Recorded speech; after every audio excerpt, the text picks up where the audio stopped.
Welcome to the Midgard Press. I'm Jay. So now it's time to talk about gear. Something we have been chatting a little bit about throughout the episodes, a little bit here and there, but now it's really time to get into the gear and talk about it. And there's multiple pages of this stuff. So this chapter covers various kinds of goods and services available in the world of Dragonbane and their usual costs. The tables also list the item's weight, page 28, and mechanical effects. Supply. Some goods and services are rare, and the player characters cannot expect to find anything they are looking for in any little village. Each listed item has a supply rating graded on the following scale. Common, available in any village or marketplace. Uncommon, can usually only be purchased from the artisan making it, which does not necessarily mean it will be available in every village. Rare, must generally be specifically ordered from artisans.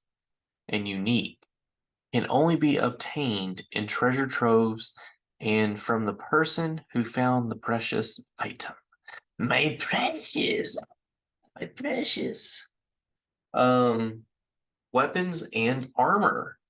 As an adventurer, you always want a weapon close at hand. You never know where danger may be lurking. The tables on pages 74 and 75 list common types of weapons. The values shown in the tables are explained below. Grip indicates if you need one or two hands to wield the weapon. Read more on page 45. Strength indicates how much strength you need to use the weapon effectively. Also read on page 45. Damage indicates how much damage the weapon inflicts on a hit. The damage can be increased by damage bonus and decreased by armor. Durability determines how much damage you can parry without damaging the weapon. Read more about parrying on page 46. Range indicates the maximum damage in meters at which the weapon can be used effectively. Read more on page 49. Cost indicates the weapon's typical price. The actual price can vary depending on the local market, local supply and demand. I mean, if you're out there just mopping up goblins, if you're just mowing them down left and right, and you bring back to like the local blacksmith 50 scimitars, and you bring them like 10 or 15 every single day, they're obviously going to give you less and less money every single day because they have an overabundance of scimitars. You know what I'm saying? Like that's what I kind of mean. Features indicate which features the weapon has. Subtle. The weapon grants a boon and increased damage when performing sneak attacks. Page 43. Long. Attacks with melee weapon can hit an enemy up to 4 meters away, 2 squares. Toppling. The weapon grants a boon when trying to trip an opponent. Page 48. Piercing. The weapon inflicts piercing damage, which can affect the effectiveness of armor. Page 50. Slashing. The weapon inflicts slashing damage. If the weapon is both slashing and piercing, you must choose whether to slash or pierce before rolling the attack. Bludgeoning. The weapon inflicts bludgeoning damage, which affects the effectiveness of armor. Armor rating indicates the amount of damage the armor subtracts from the attack. You can only wear one suit of armor at a time, but the armor can be combined with a helmet. Speaking of armor and helmets, we have that right below. You will notice that there are similar to other TTRPGs. For example, D&D, leather, studded leather, chainmail, plain armor. Then you have open helmet and great helm. So with armor pieces, they have an armor rating. the open helmet, it adds a plus whatever to that existing armor. And this is again one of those things that I love about Dragonbane. They give you the cost, the supply, and the effect. Like it gives you everything you need to know. It's just fantastic. It's perfect even. So melee weapons, tons of melee weapons. One thing I want you to note though, look at the damage on these. Okay, look at a scimitar, 2d6. A greatsword is a 2d10.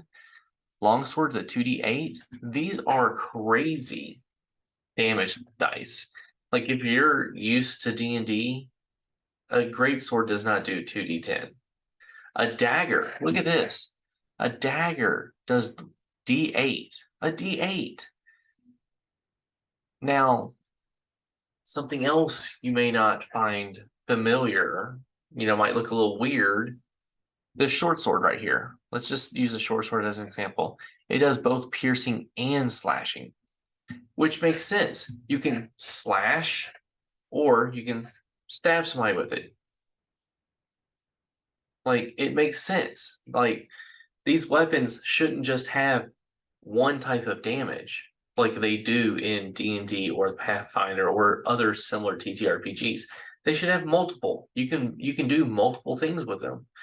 In fact, I would argue that you can use a short sword as a blunt object, but maybe not as a D10, maybe as a D6 or something, because it's got a flat end and a blade. I don't see why not. But yeah, these are melee weapons. Pause to look it over. We've got ranged weapons. We have clothes. We have musical instruments. Now, these clothes, they all give you effects, and these things can be very powerful or very obtrusive. So, pause to read. Ooh. Trade goods. So, an abacus, a blanket, a chess set, a dice, so on and so forth. These are things that you can trade for in game. You can use in game. If you want to role play heavy, you could use some dice, a chess set. If you are lockpicks, lockpick simple. It says it's 1 gold, uncommon, 1 weight. It says required to avoid a bane on sleight of hand rolls for picking locks. Like, that's good. That's good stuff to know. Padlock, 10 gold, common. Locks a door or a chest, can take 20 points of damage and armor rating of 5. That's good to know. So trade goods continued. We've got sleeping furs, spyglass, tent small, tent large, whistle. Studies of magic or studies and magic. You got amulet, you got book, brooch, chalk, grimoire, hourglass, notebook, a which I found out the other day. It's a glass orb, like it's an orb. Paper per sheet, parchment per sheet, quill and ink, query, and then a wand.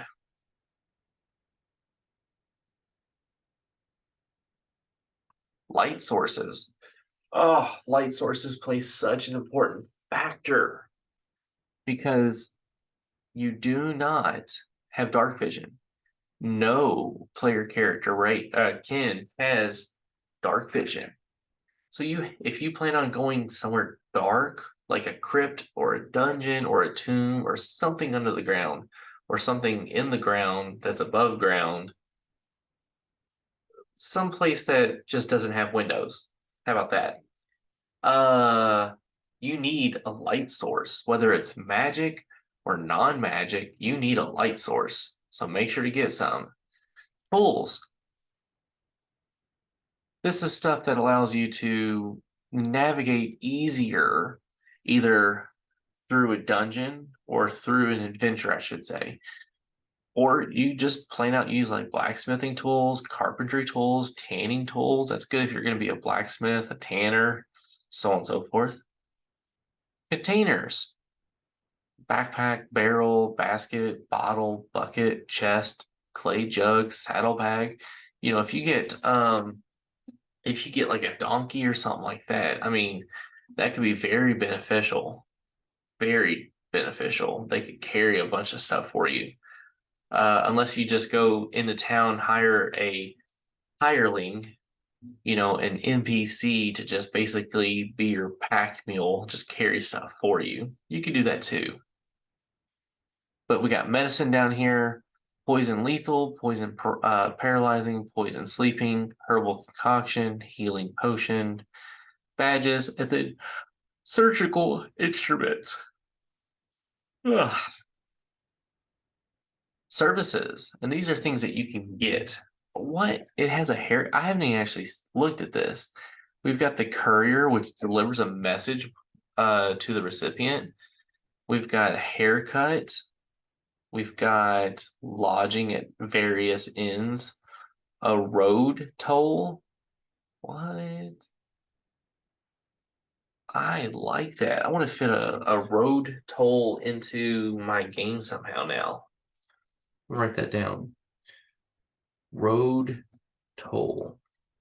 It's always good to find like the weird random stuff that nobody's using and incorporate it into your game because it just helps it to stand out. And that's what we want as a GM. We want to be unique. We want our games to feel like no other. So dope. Yeah, stagecoach, tanker of mead, a teacher, somebody to teach somebody how to do something, lets them get a boon and a improvement.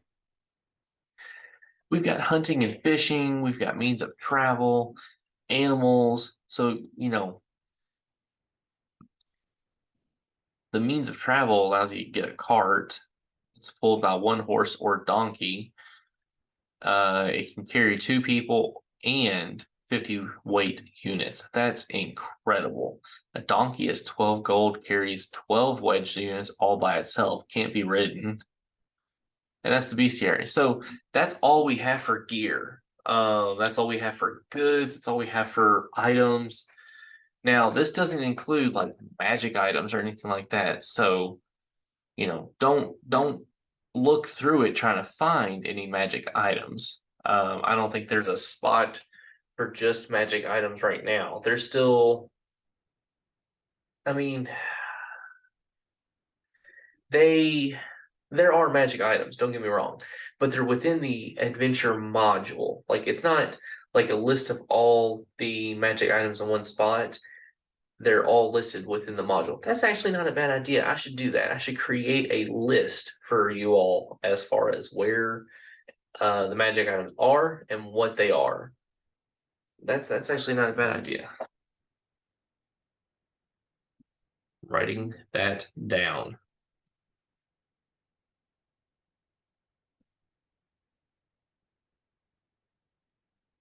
All right. So next time we're going to start looking at the bestiary, and I love the bestiary. So like this video, comment, leave me a comment, and share this video. Share with all your friends, your family, and nerds that may be interested in this fantastic TTRPG known as Dragonbane. So, as always, live on and game on, my friends.